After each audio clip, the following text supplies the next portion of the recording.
Happy New Year! Welcome to episode 118 of Let's Talk Geek, recorded on 16 January 2013. In the show, CES, Ubuntu Phone, which was at CES, some more CES, and the eternal moral vigilance of your code is no laughing matter. Thank you for watching.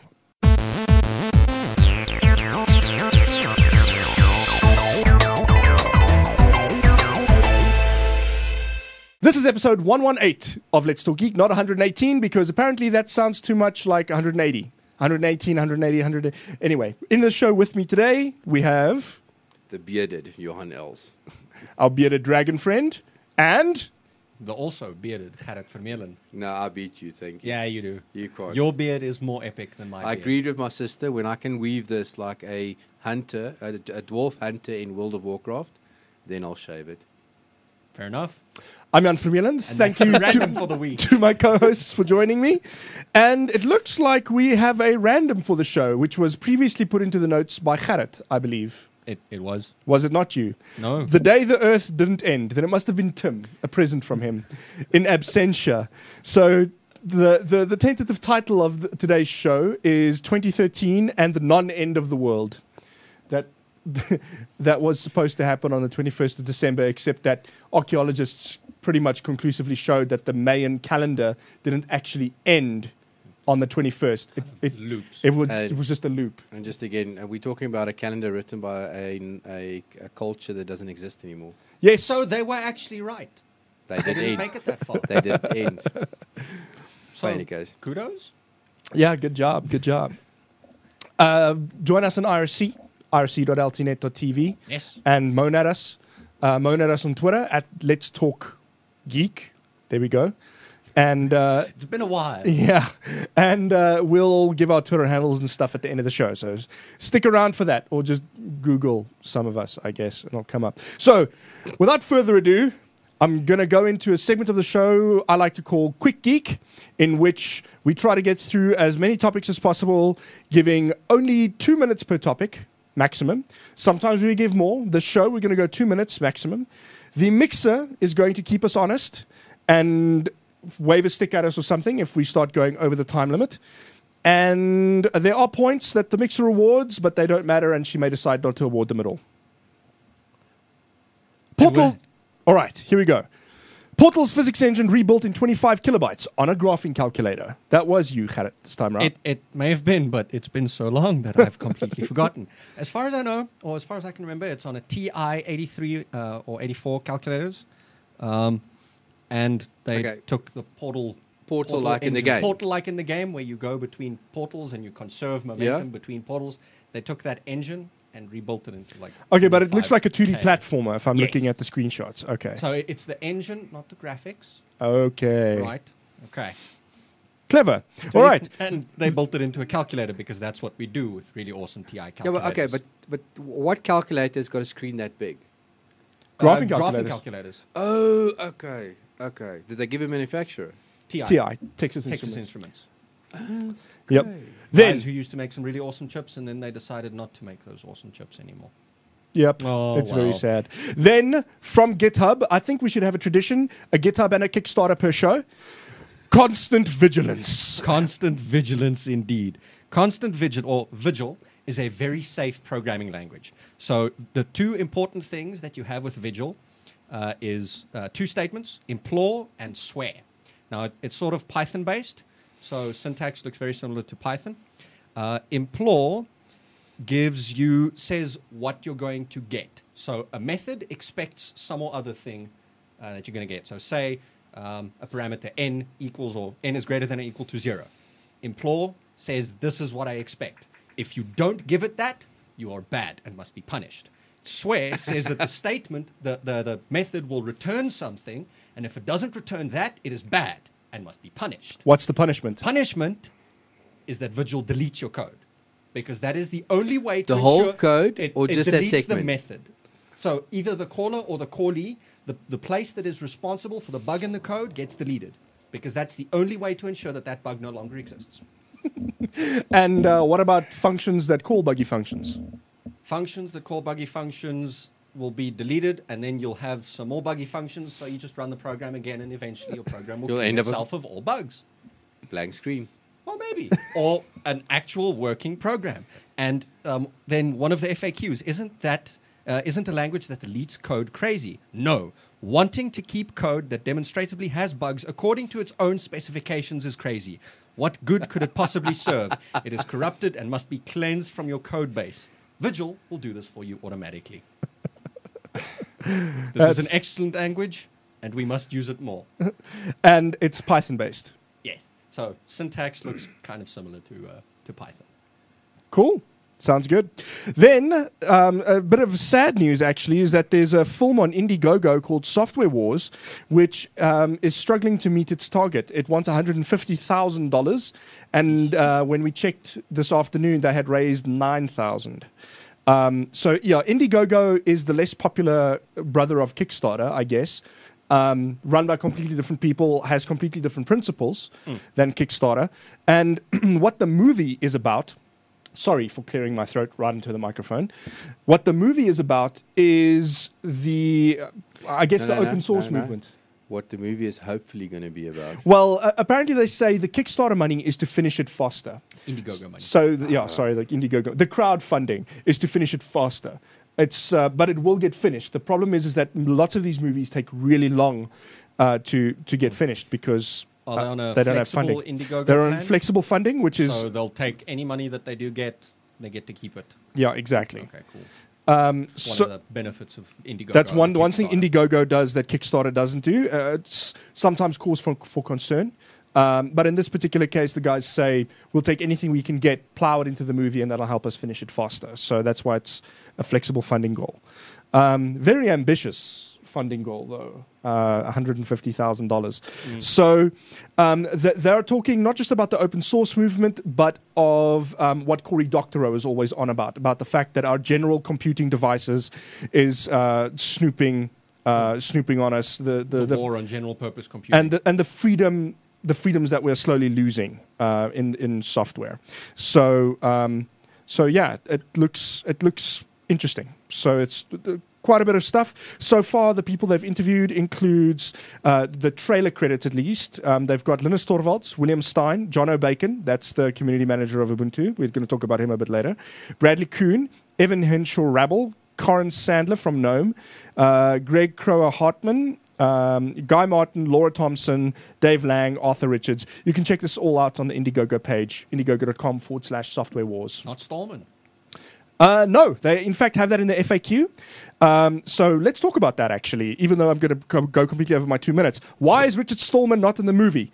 We tried to get his support, but it is not possible. There are two issues. A, they offer Blu-ray, and Richard Stallman has a fundamental problem with the DRM in Blu-ray. Yep. So he was in the We Are Legion documentary, which offers Blu-ray, but he has a different position for this movie. B, he requires that the movie endorse the term GNU Linux and to say that those who call it Linux are mistreating GNU. Treating the naming issue in a neutral way and interviewing him to get his side was not good enough. He insists we say that his opinion is correct. He doesn't understand that a journalist is not supposed to endorse positions about things that are in dispute. So that's why RMS is not in this one. So, okay. Yeah. All right. But anyway, if you feel like giving them some money, I don't actually have an Indiegogo account, but they might cause me to make one. This sounds something like I'd want to see made.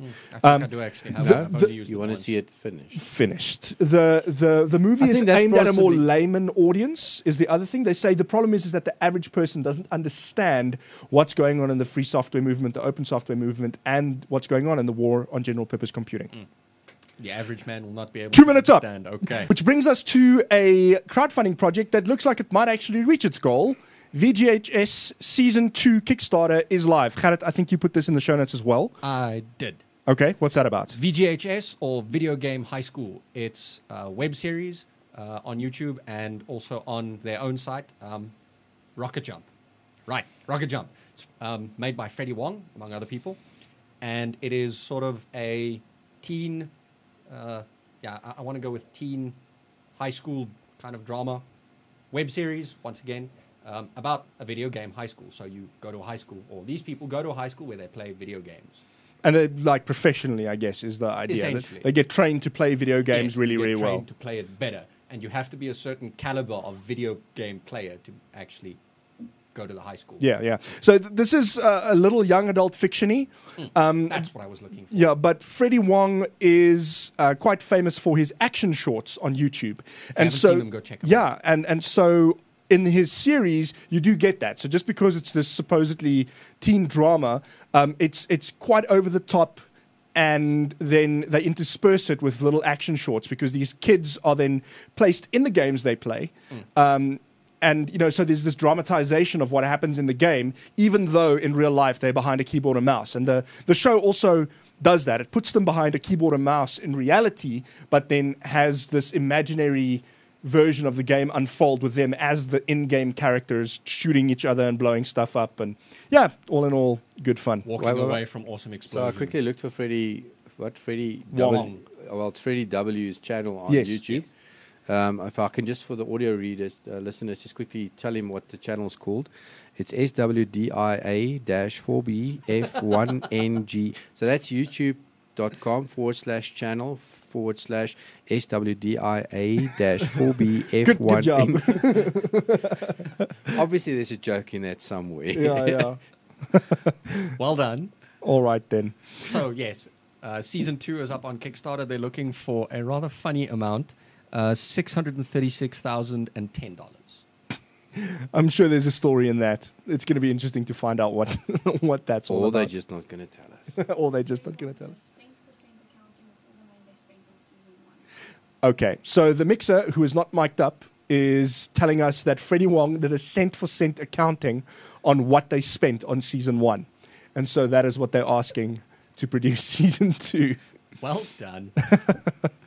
All right, then. So with that, back to a topic that we covered twice, actually, last year, just before the end. So our last two shows, if you go back... Just before the not end. Yeah, just before the not end of the world. You can, if you go back and take a look at that, and this is how the world could really end. So you remember that thing about the warp drive being a possibility?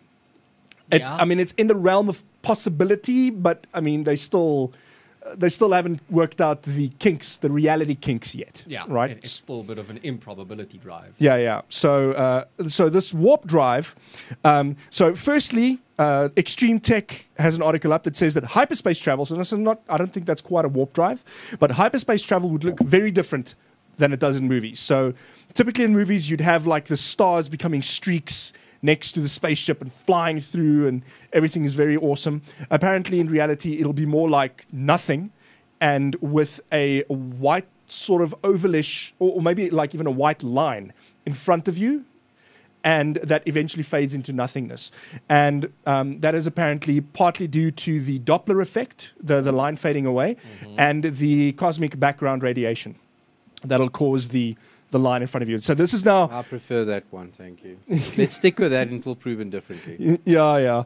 And this isn't done by a bunch of kooks, by the way. This was done by students at a university whose name now escapes me. Sure, that's one of the first things we did in our lighting tutorial for graphics. University of Leicester's Journal of Physics Special Topics. A team of fourth-year Master of Physics students did this calculation. What was the department? Special topics. Physics special topics. Hey, science fiction is a special topic. Exactly. You have to get your science fiction right. All right. Valid science. Now, tangentially related to this Can you is think sitting in a movie house and looking at this massive space war going on with no audio? Didn't that happen? Yes, it happens in Battlestar Galactica. Nope, there's audio. There's Not in explosions. space. What they do is they cut to the inside, and then big explosions. Watch it; it's very clever. They have no sound in check. actual space. Serenity and Firefly, there's no sound. In space. But, But there's there's to the inside. Yeah, but there's also no space battles, really, in Firefly. Anyway, Okay. so tangentially related to this, and I get another 2 minutes for this, those are the rules, is a separate topic. the warp drive thing. So apparently the downside of warp drives, annihilating whole star systems when you arrive. So much for that. Oh, well, there we go. That might be a problem. This is how the world ends. Yes. Not, We get a visitor. not with a whimper, but a bang, in this case. It starts with a bang, it ends with a bang. It all makes sense. Yeah, so in other words, like what I hope now is that there's not some other life as we know it race out there who discovers this warp drive, decides to test it, and lands in our galaxy. That would be catastrophic then. I'm sure they would have reversed the effect. I mean, hopefully it's not the first jump to us. They've jumped somewhere else and realized there's a slight little problem with this technology. How do they know there's life on our planet? Little bug in the system, Yeah. if you will. Little challenge in the way we brake. Yeah, anyway. Turn on the handbrake. Then, Johan, you mentioned just this. a quick mention. Threat Vector by Tom Clancy. Book he released. He normally releases a book once a year, and the one he released end of last year was Threat Vector, which makes it a little bit more interesting, as this whole book is around the Chinese using cyber war to attack the Americans. And they hack into the drone control systems, and they take over the drones and actually take over one that's got weapons on it and shoot at a forward offensive base of the Americans. So it's all about hacking and how they actually Trojans and planting all of those things. I'm halfway through the book. Anybody interested, have a look. Obviously Audible. If you like the traditional reading, go for it. I'm sure you can buy the paperback as well. And also want to quickly mention Google's Ingress. I believe we have covered it in a previous show before. It's been mentioned, yeah. But However, yes, Johan raised a very interesting question before the show started. Johan, the would you like fact to that say I didn't know it actually worked in South Africa. So how it works is you install the app on your phone and or tablet, and then you go and take photos of stuff that you want to appear as portals in Ingress. Then because it's Android, right? You click the share button, you share it with the Ingress app, and then it generates an email for you. Then you give them a title for the portal, a short description of the area, I think, as sort of motivation for why there should be a portal there. And Google may or may not create a portal for you there. So in the Centurion area, Johannesburg area, some stuff in Midrand, and so all over South Africa, people have submitted portals and they've become active. So the game is happening in South Africa. And I mean, the guys in America were complaining. I listened to a lot of podcasts over December because that's what you do, because nothing else is watchable on DSTV. Zing! No, that's a fact. I spent 3 weeks with my mother-in-law, and after the first week, I saw everything, and it started rerunning. Does make a point there. So in any case, and then I watched a lot of podcasts, and all of them were saying is, it's a very good effort for get off your ass and start walking around. But if there's not enough portals... It's not a swear word if you're talking about donkeys. Anyway, yes. Got a gun out of the house. True story. Can I finish? But they were complaining that in the lesser populated areas, your portals are very far apart. So is that the same issue? Yeah. Yeah, the portals are pretty far apart. However, there are hubs. So places like in Pretoria, the Voortrekker Monument, Freedom Park, Union Buildings. Yeah. So say again. Irene Village Mall. So okay, I want to invite. Sounds fun. Yeah. Can you do this on a bicycle, or do you have to go? Absolutely. That's a great way to do it. In fact, there are actually some people who kind of do quick raids, and I've been considering putting a tax squad together on motorcycles. Count me in. That's Bryanston Santon. For those of you on the video feed right now, and who are not unfortunate enough to What's in Randburg? To be trying to watch this live, because apparently we're very jerky on Justin TV at the moment. We're showing you a Ingress Intel map where's that? of Johannesburg, Sandton area. I have no idea. Yeah, you'd have to zoom in a bit further. It takes a while for the stuff to load, so I don't want to waste too much time on it. But just to give you an idea. And which side? And these are We're Enlightened.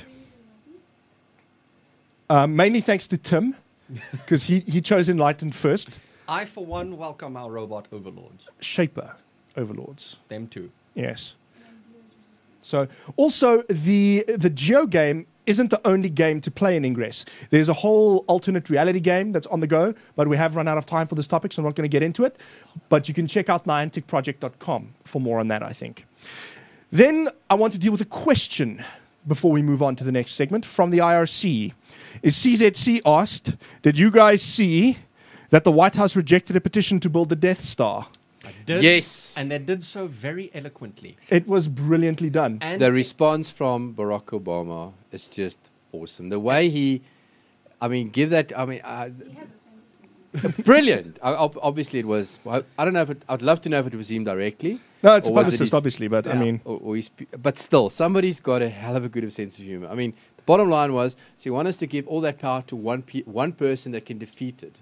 I mean, Yes, effectively, what probably the coolest thing and reasons not to build a Death Star. The White House said that they feel that the funds could be better spent than trying to build a omnipotent space station that can be blown apart by a single pilot there we go. firing a single shot.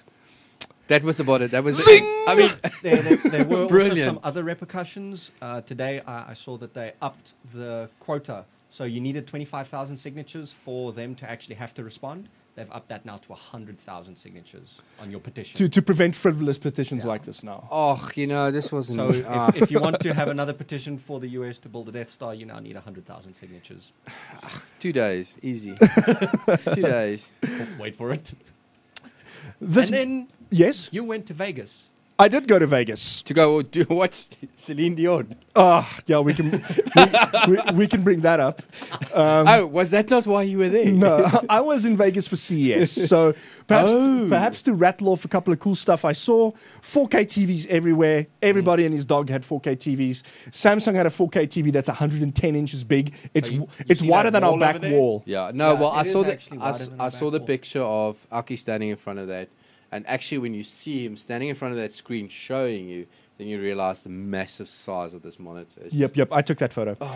So you took the photo. yes, So who was photographing Celine Dion? Wasn't Aki with you for that? for what? For Celine Dion. Yeah, you know what happens when what happens when you try to photograph a show in Las Vegas? You They get kicked out? kick you out and they Okay, so you confiscate didn't. your stuff. So you couldn't take photos there, No. but you still went Yes. with Aki. Yes. No, I just didn't check. Did you want to know why? No, I don't care.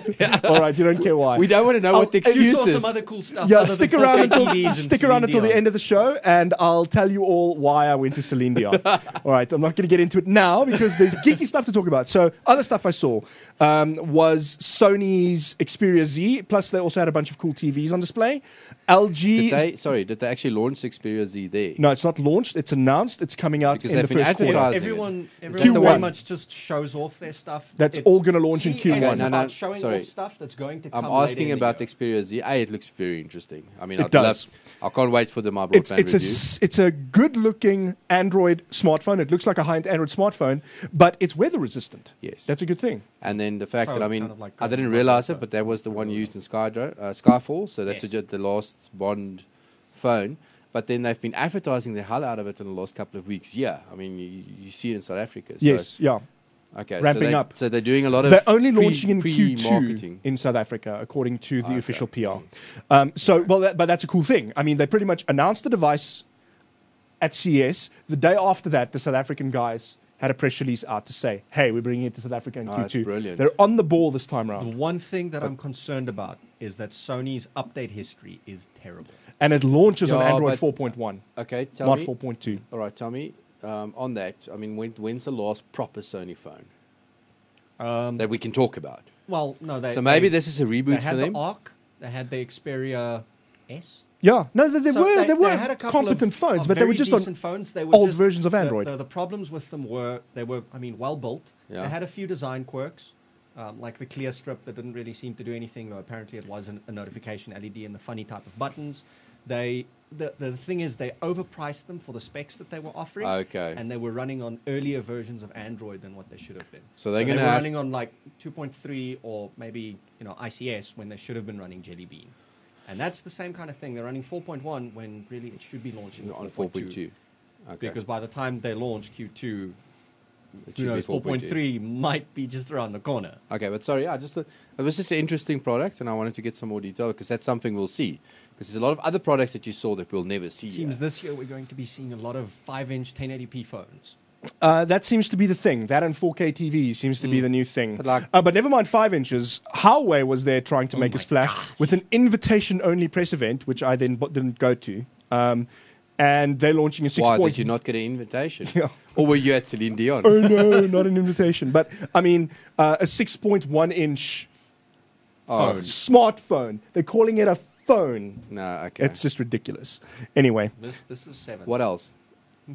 All right, so that's Ubuntu phone was there, but we'll talk about that in depth a bit later.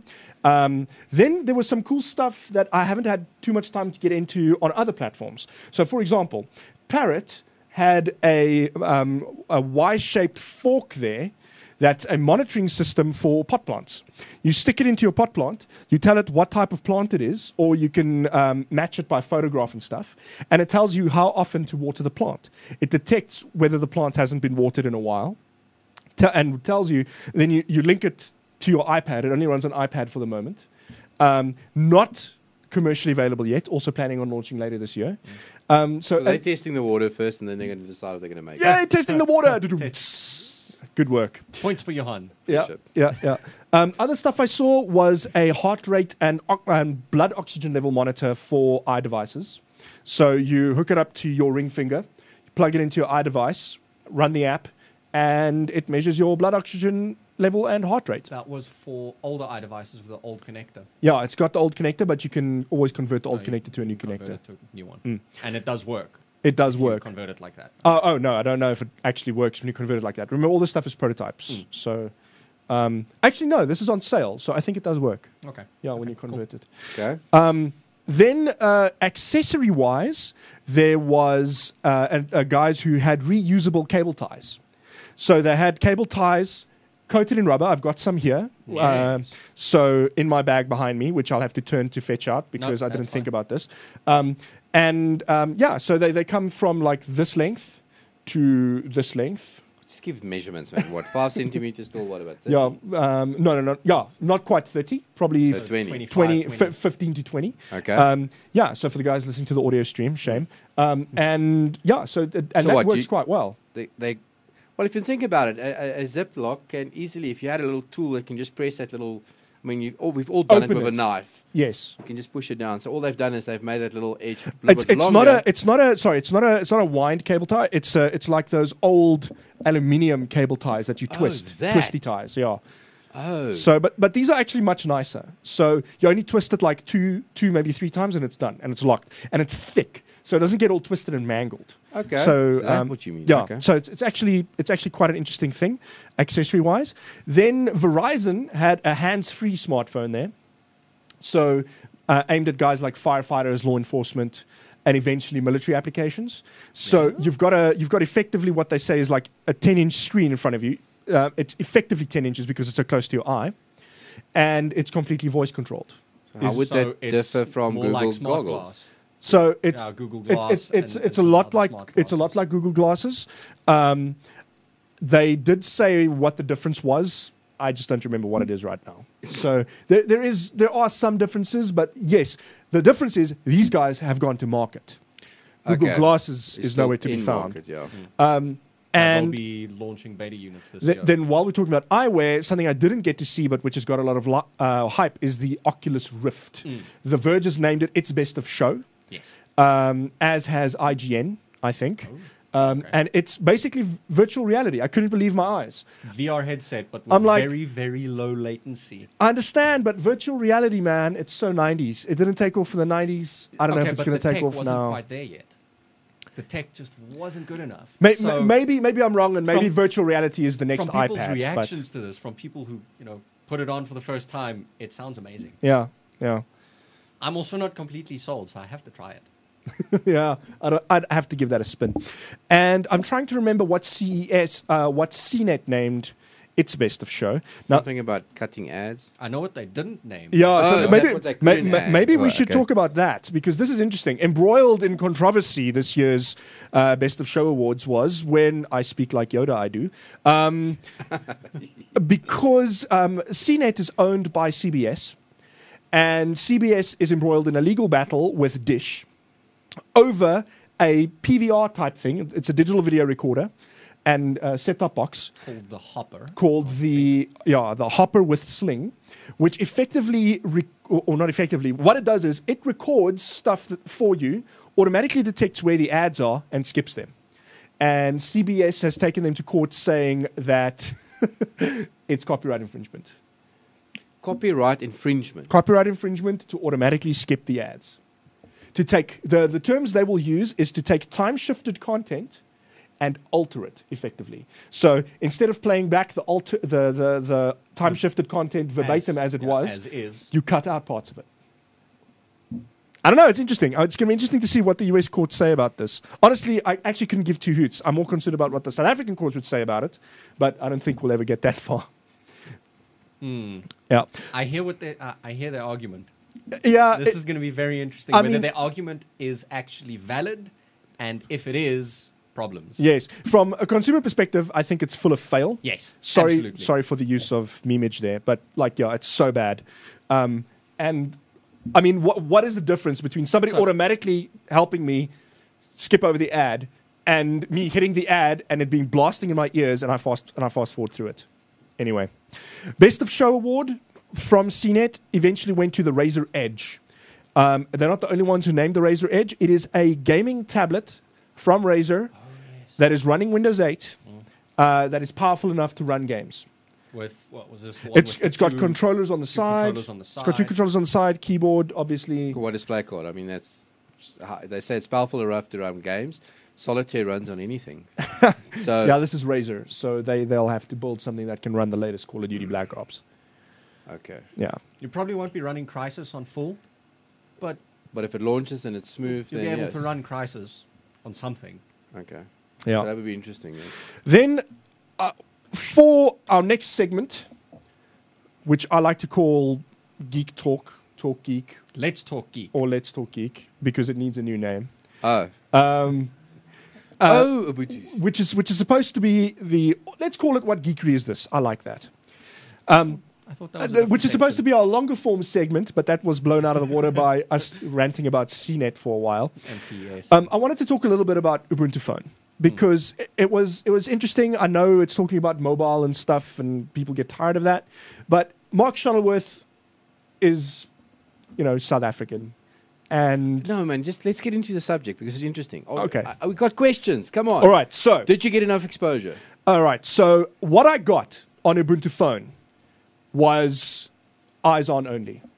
They did not let anyone touch it. Okay. the phone. So it's very alpha. Yeah. So the phone is a Galaxy Nexus, is what they use for their development phone. I was speaking to John O'Bacon. He's their community manager at the Ubuntu project. I asked him why they used the Galaxy Nexus, and he said that he couldn't actually answer the question. He doesn't know. I'd have to talk to a technical person to find out exactly why. But he suspects it's because it's easy to unlock. So it's easy to put your own images and firmware and stuff on there. Okay, so I'm going to ask you. So does that phone come with an unlock loader? Is the that- Galaxy Nexus. Yes. It's a Nexus phone, yes. Okay. Fast boot OEM unlock. 3 words, In the command line. your bootloader is now unlocked. Okay, You're going to alright. wipe your phone, but, there it is. Okay. There is, there was at one point, a hack to unlock it without those commands, so actually a security exploit that they found, which then won't wipe your data. So that's actually a problem. Yes, because you And don't want to it should give be root fixed. permissions Yes. to malware. Exactly. Yeah. All right. So, Okay. But yes, it's a Nexus. Nexus devices, by their nature, are easily unlockable. All right. similar to BlackBerry, and before that, BlackBerry 10, and before that, MeeGo, and before that, WebOS, they are going for a completely buttons-free design. You have a power button, you have a volume rocker. WebOS wasn't entirely buttons free, Yeah, I guess. just for the record. Yeah, but it had gestures. Yes, Um, it was very gesture based. So what they do is and like Windows 8 now, Windows 8's thing is that the edges are hot. That's the thing. Whenever you use a new Windows 8 tablet, what Microsoft is trying to coach people into doing is to remember that the edges are hot. If you're looking for something, swipe from an edge to see what happens. And similarly, so on Ubuntu phone. When you swipe from the left edge, it brings up, if you've used Ubuntu before, it brings up your Unity bar, the shortcut menu bar. If you swipe from the top, that brings down your settings. So kind of like on Android. Yeah, except that it gives you direct access into the settings menu.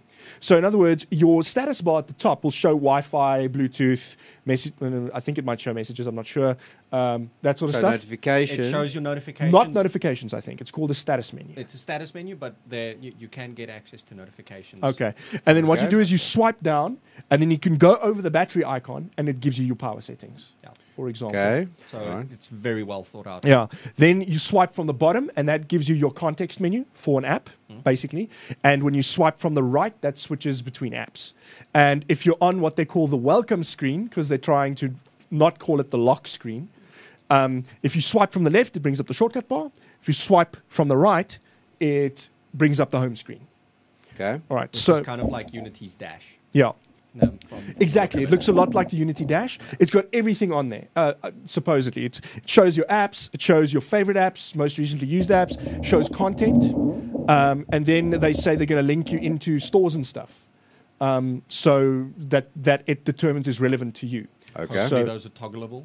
Yeah. Like in 12.10, because I wasn't particularly chuffed with it being linked into Amazon directly from the Unity Dash. Also, yeah, as a South African, more often than not, we've got less use for Amazon than the average American or UK citizen.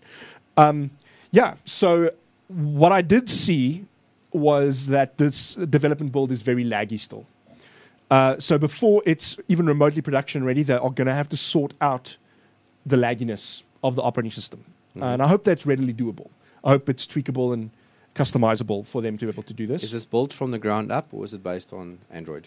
It's not based on Android No, as far as I know, this is but it Ubuntu. is running Built the from Linux kernel. Okay, Yeah. so Yeah. built So from the it's ground Linux up. kernel, but built. That said, For they mobile. are saying that they want to make sure that they can use the Android modules, the Android kernel modules To and separate drivers. this, there might be two things you're confusing. There's Ubuntu Phone and there's Ubuntu for Android.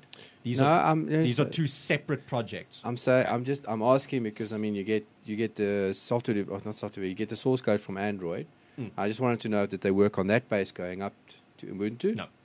Or did they actually take Ubuntu as a core and now are building it up? Yeah, it's not just reskinned Android. No. I mean, because Google has had how It's, many years now of sorting out it's lagginess also- to the display on these Android devices? Yeah. So- It's also not basing. There's no Java VM. There's no Dalvik. There's none of that. Apps for Ubuntu Phone are either native, so they're coded in C, C++. Maybe not. They use Objective-C. Qt. They told me so. They use the Qt framework. Okay, yeah.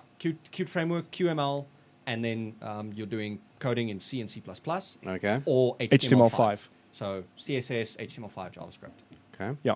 Those are your two options. So now the for interesting developing thing apps. about the whole HTML5 push is that seems to be where the less popular, maybe less established platforms that are trying to break into the market are going. So it's like, write your apps for Android and iOS, but then also write an HTML5 app that you're going to put on your mobile site anyway, and then just create an icon for that for our platform. Okay. Because BlackBerry is doing the same thing.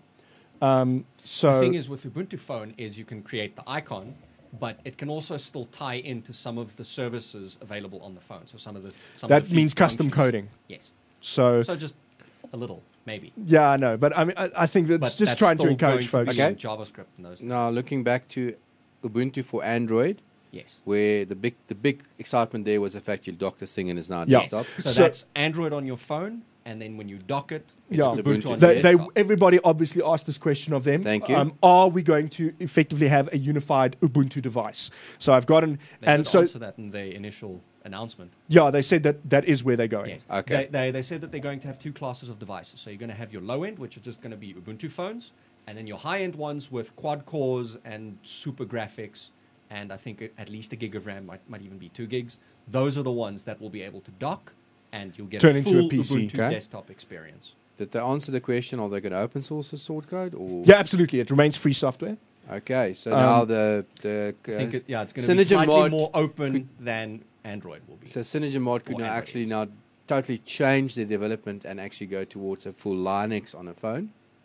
Yes, why not? Maybe. Cyanogen is still based on Android. Yeah, and it's going to that be interesting then if this source takes code. off. You still have the Java VM. Yeah, So I'm sure we'll see some cross-pollination between the projects, trying to get Very Android apps interesting. to run on Ubuntu Phone, probably. yeah. And I know Mark Shuttleworth said that they are trying to use as much of the Android code base as they can, not the code base, but like the drivers and stuff, because the drivers have already been optimized for Okay. Android. If they can just use that and plug into that correctly, then they don't have to go through an exercise of re-optimizing everything. So there's that much code sharing is going to happen, it looks like. Well, But that's fairly low level. I'm not sure how much cross-pollination there can be Any on the higher deadlines? level Have projects. they given you any time? No. Asked him because Mark Shuttleworth also didn't have the only reason, to put it bluntly, the only reason I got to interview Mark Shuttleworth is thanks to Toby Shapshak, who was connected enough to be able to get in with the people managing his schedule. Because he was booked chock and block the whole of CES Okay. in customer meetings, just Which chatting is to people. Hopefully good news. And that's hopefully some good news. But Mark Shuttleworth was not willing to say anything. We saw, Qualcomm at places and stuff. He was not willing to say whether they'd been speaking to Qualcomm. He was not willing to say which manufacturers they'd been speaking to and who had expressed interest. Okay. Just that there has been interest. Well, I don't know. I mean, to date, you still got that Microsoft license if you're running an Android phone.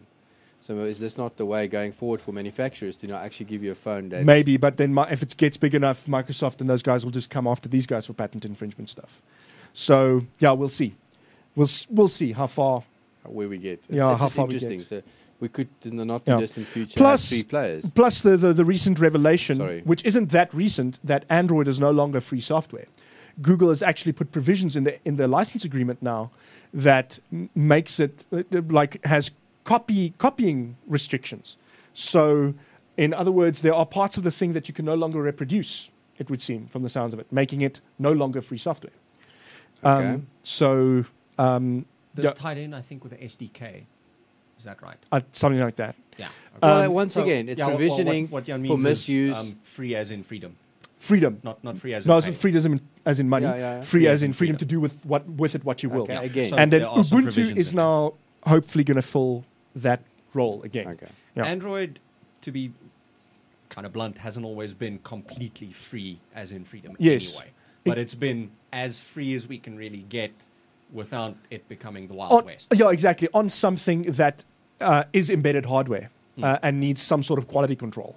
I mean, the early days of Android were actually, if you look back at it, were actually horrifying. And I'm going to get nailed by nerd rage out there. And understand, I'm a nerd too, and I love Android, and it is my primary device.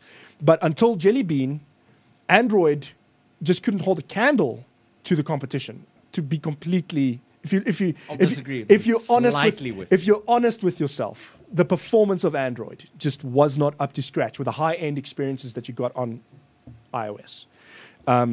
Yes, I know there are disagreements out there, but the fact is Android is there now, and it's kicking butt and taking names. I mean, Galaxy outselling iOS, and I mean, it's just a testament to the fact that Yeah, because there's no Also good market. open is stock. better.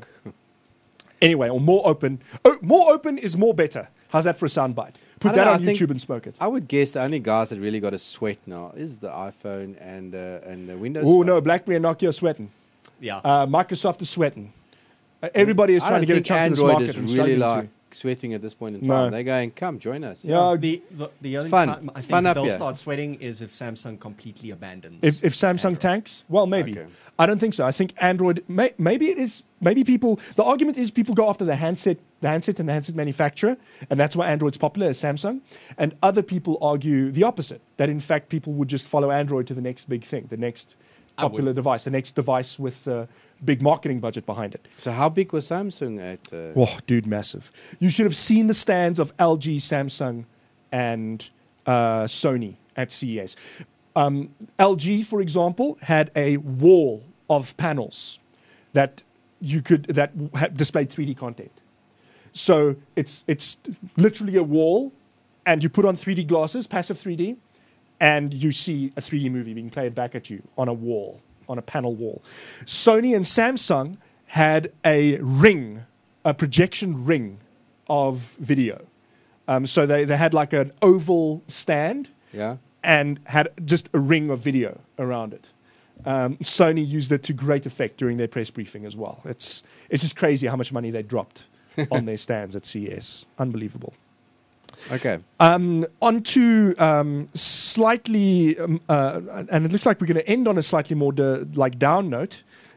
Some South African news is digital TV deadlock in South Africa. Don't you just want to say DTT because that's what everybody's been calling it? Yep, it is DTT. I call it digital TV, and then I abbreviate it to DTT. So what's happening here is the DOC and ETV are duking it out over something called STB control. STB being for set-top Set-top box, yeah. And the set-top box is the thing that you need to plug into your TV to receive a digital signal and convert it into something that your existing TV can understand.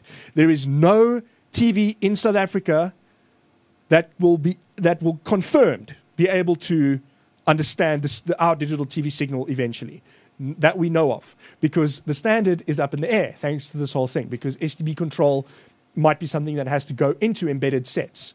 So if you have a TV that you bought recently, do not bank on the fact that you're going to be able to use DTT when we eventually migrate. But take heart in the fact that our migration is going to take long.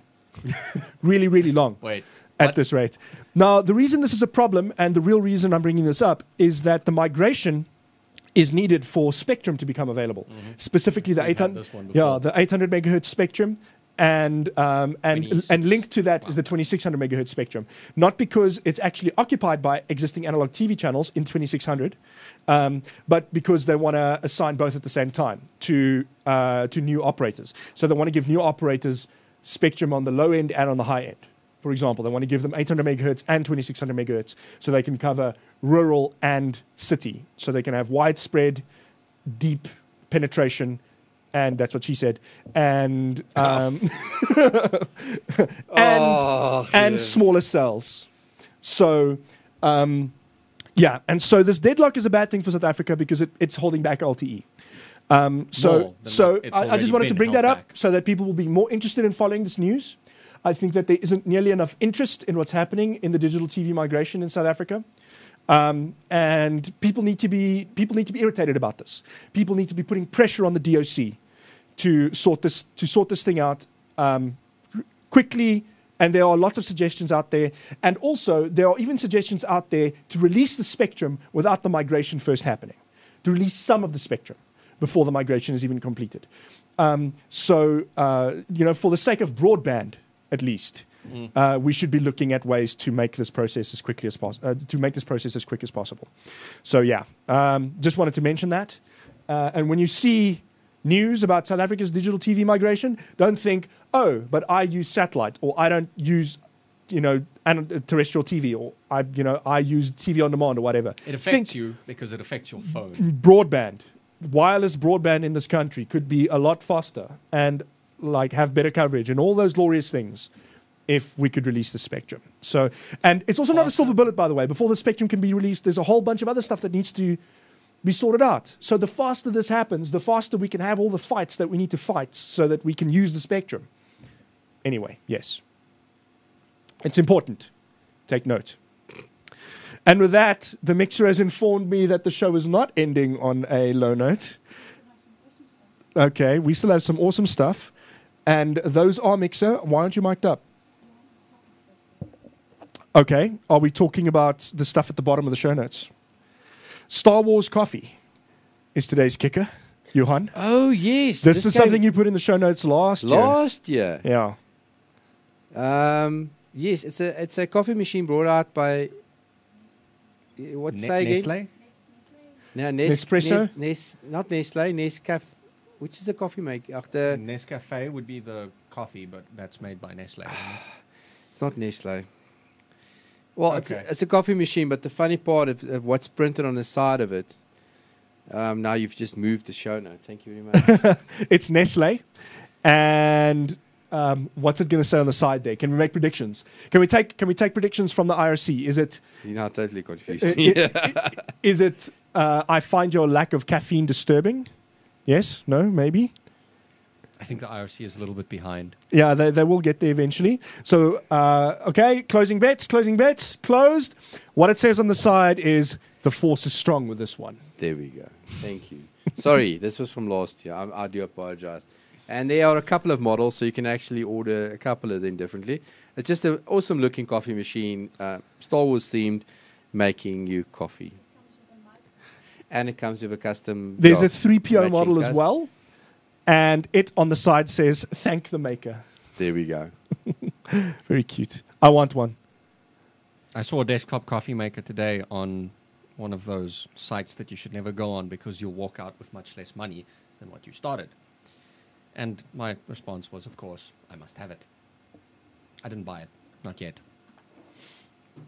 Okay, so yes, I sorry. predict I'm going to have a lot of coffee machines before long. And that brings us to the end of the show. I want to thank everybody for joining us for our very first Let's Talk Geek show. Bit of a rocky start, but not too bad, I think. Well done, gentlemen. Welcome back from holiday. I think the first Let's Talk Geek show is... Can I have another holiday now? Go for it. The Take year has tomorrow now off. started. Just take the day off. It's fine. Stay in bed, read a book, do what you want to do. Thank you. You heard. Oh wait, You don't work for me anymore. Gerrit Vermeulen, thank you for joining me in the show. Where can Thank people you very find much. you? They can find me on about.me/HawkeyZA. You can find all the pretty links to all the pretty social networks that I'm on, which are less pretty because I'm on them. Nice. Johan Els, where can people find you? I'm on Kickstarter. I've started a project for how long I will grow this beard. So I'll be taking donations there. I'm fairly sure that's not allowed on Kickstarter. You any might want to case- try Indiegogo or even Start Me, the South African equivalent of Indiegogo. Bad idea. Let's do that. We'll Help fund me to Johan grow fund this. his beard. Fund this beer. In any case, now I'm www.who-else.co.za. Find me there. I'm Jan Vermeulen. I spend most of my time writing for mybroadband.co.za in the day. I'm also on Twitter, but tweeting frequently. You can follow me there anyway, at JanVZA. Also, thank you to the mixer for joining us in show and for being too nervous to mic herself up today. But we'll have her back next week, folks, even if we have to pin her down. And my apologies to anybody who's watching the video stream right now. And seeing... What a good way to end the show. Are you going to sing to us? No. Not a Celine Dion song. Jan's heart Though will go on. what I did want to say was, even though I wasn't a fan of the music, the Celine Dion show, Vegas, You know what? Vegas is really impressive. She had a hologram projector there that she used for exactly 2 songs. So like a whole hologram projector. It must be a massive amount of money to sing 2 songs. You can't listen, Jan. You can't dig you out of the soul. You went and listened to Celine Dion. Let's just leave it there. What else Jan did in What else did Jan do? There's apparently another photo coming up, and Oh yes, there was a limo chauffeuring us around. Slumming it in Vegas. Yeah, by what have you been Shannon. chauffeuring around between the hotel and the show? Or whatever we wanted to do. Between the hotel and CES. Yeah, sometimes as well. So we only had him for a set number of hours a day. So yeah, And a helicopter flipped over the Grand Canyon. yeah, that was Okay. fun too. That's Aki living on I'm the edge. scared for that guy. That's Aki. I'm scared for Aki. What are you Okay, doing? got a nice photo of Aki Hole Yeah. hanging over So the side of the CES Grand wasn't all Canyon. business. We did get to see the sights Some a little, things. and I must say the helicopter ride over the Grand Canyon was one of the highlights of the trip. I mean, it's something else. So if you're ever in the neighborhood, that's Nevada, Arizona, not Nevada or Arizona, and are near Boulder, where you can take off from, which is in Colorado. Absolutely, give it a try. And just those that married, just let your spouse know every 12 hours at least that you are still breathing. We don't want to read on Twitter that they haven't heard from you in the last 48 hours. CES was a busy time. Yes, with no Wi-Fi connections at all. Oh, Sometimes the Wi-Fi was a problem, And flat batteries. I mean, and flat batteries were a problem WhatsApp too. does resend. I will talk about that next week. They're apparently going to start charging. Oh, cool. The end of what? Teasers Here for we go. next week's show. WhatsApp we go. to start charging. Spoiler alert. Right. Speaking of spouses, Okay. Spice. Okay, so talking about spouses, for those who don't know, I'm married. Sorry, ladies, and gay men. And my wife is busy doing something fairly awesome. So there's this promotion called Axe Apollo, and I don't know where the link is. So that'll be in the show notes, and hopefully we'll bomb it into IRC. And she needs your vote. And so It's a competition to send a person, in this case, it's an axe competition, so they wanted to send a man into space. And then a woman entered. And then there are actually at least two girls who have entered, and I think the top 3 get a crack at it on the online competition. The top 3 get a crack at it. So she needs to get into the top 3 to stand a chance. And so this screenshot was taken when she was in 6th place. You need to give an email address, but they aren't verified. They are saying that they are not going to spam you. Yeah. So if you're on Gmail, I think what I did is... Plus. You have your normal Gmail name or email address and then a plus, and then you can put something else, so axe competition, and then the @gmail.com. Yep. So you can do that, and then you can, if they do start spamming you, you just Yeah. enter that. So there are no rules in this competition saying women can't enter, but it's very male focused.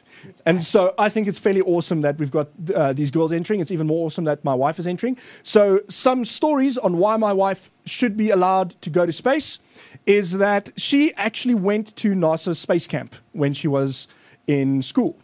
And at Space Camp, they gave her twice in a row, gave her what they call the Right Stuff Award. The Right Stuff Award means that you have the right stuff to become an astronaut. And so, being a South African and of limited means, she did not get to join NASA. Plus, they retired the space program anyway, the noobs. The shuttle, anyway. Sorry, they retired that. So, I mean, at best, she'd be able to drive around a rover. But yeah, so she's always really wanted to go to space. And this is a great opportunity to make that happen. So, get her into the top 3, and I'll organize an awesome prize on Let's Talk Geek. How's that? It's simple. Everybody that votes for her will give a shout out from space. That's not a bad idea. Listen, if it's possible. She's number 6 overall. Yes, she's number 6 overall. She needs to be number 3 overall At least. to get Let's see if get we a can crack get at that it. to 2 Yeah. or 1. Number 1 would be preferable. That means if other people get their families to start spamming, she might not fall off the list. So, yeah, if you can help us get it to the top 1, great stuff. With that shameless plug out the way, that's our show. Thank you very much for joining us. And we'll catch you again, same time, same place next week. Finger gun.